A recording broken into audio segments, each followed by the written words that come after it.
Hello, this is the number 4 part of a series of videos dedicated to the MonCvONE perimeter. This one will deal with manual Goldmann-style perimetry. I would like to emphasize that with automated perimetry we are losing a lot of patients. Typically, 20 to 30% of patients cannot be tested reliably with automated static perimetry. That includes young children before the age of 9 to 10 years, people who are easily tired, people with very low vision, and people with a cognitive handicap.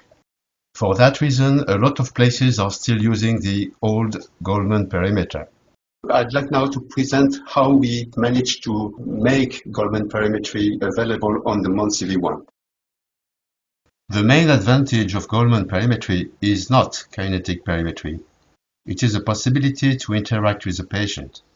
You know that dealing with a robot is not an easy experience for a large number of patients. In those cases, manual perimetry is faster and more reliable than standard automated perimetry.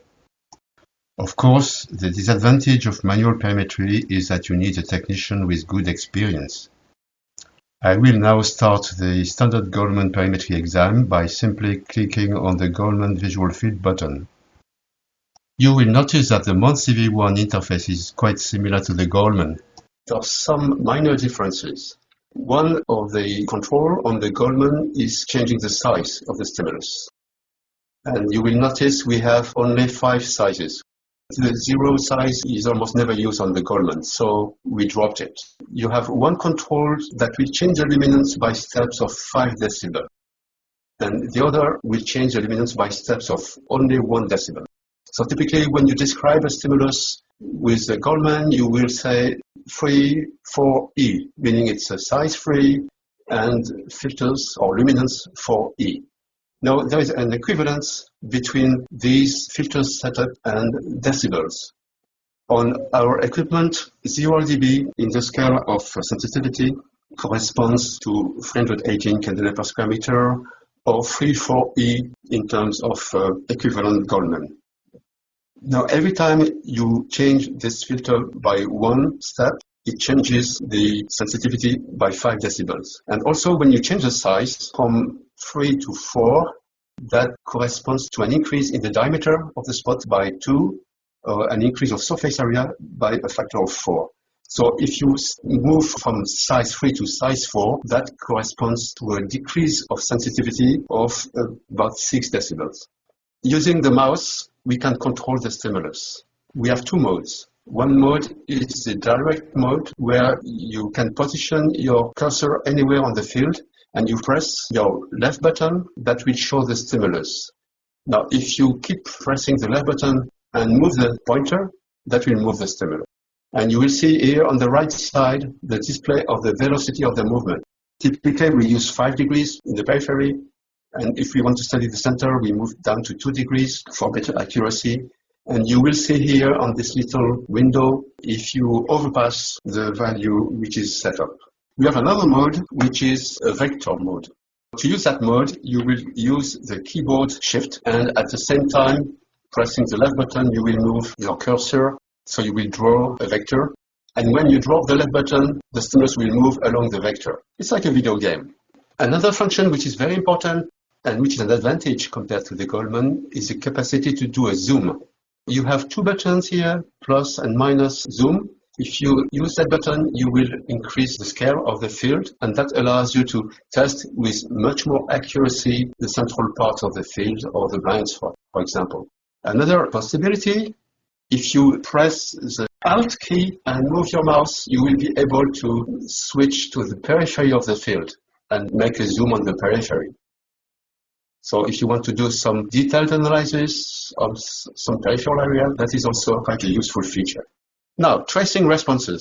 On the MonCvONE, it's kind of easy. These buttons here, isopter, click on that button, it will connect automatically all the points of the isopter. Now, if you have a situation like you draw the blind spot, that function will not work because those points are not around the fixation. So the scotoma will connect the response points around the central point, like a scotoma. But sometimes you have even more complicated situations like this one. We have plotted a scotoma in this area, and you see if I use the isopter, it's not going to work. If I use the scotoma, it's not going to work. Then I have to trace it. I go from one point to one point and draw it.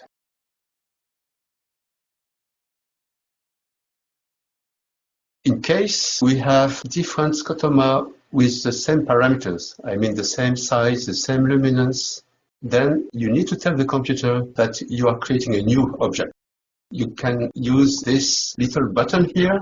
If you press it, it will go to +2, indicating that we are testing a new isopter with the same parameters as the previous one. My next topic, how to record the response. The standard way is to press a button. Now, it can also be useful to record the absence of response. That is obtained by pressing the Shift key at the same time as the right button of the mouse.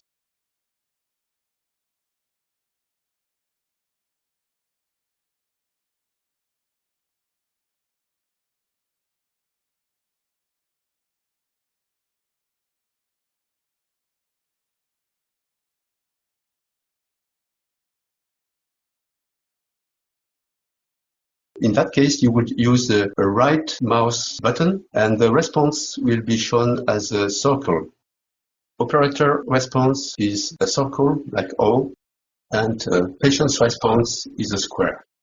So let me show you the non-response example. So you do a shift and a right click, and a little bit later, it will hash the entire scotoma. If you do this in the periphery, it will just show an individual absence of response. This is a case where you want to record the response from the child by using the right button of the mouse.